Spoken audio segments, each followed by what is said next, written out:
When making Dungeon Defenders, we wanted to make a game that people wouldn't just play for a few hours, but for hundreds of hours.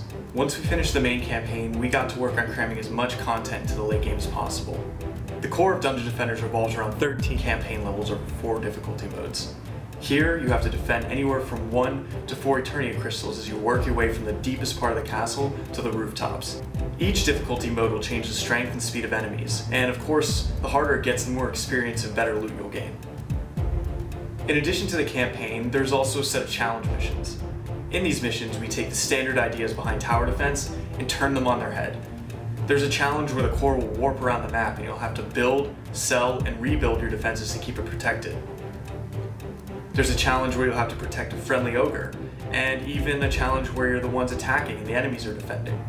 There are also multiplayer-centric challenge missions like Chicken, where you'll have to defend one of your allies while defending the Eternity Crystals.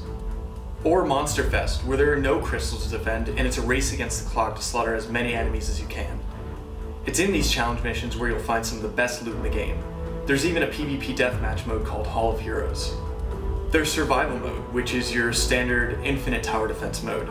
The catch is, since Dungeon Defenders is an RPG, certain waves have special drops and you'll have to reach them if you want to find that loot.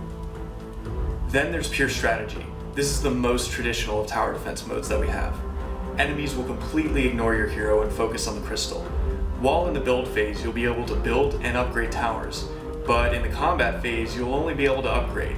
No repairing, no attacking.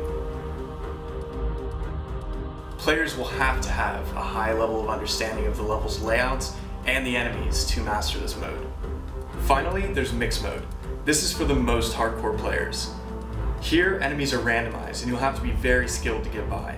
If you thought fighting a few mages, wyverns, or warriors was difficult, try fighting hundreds of them at a time.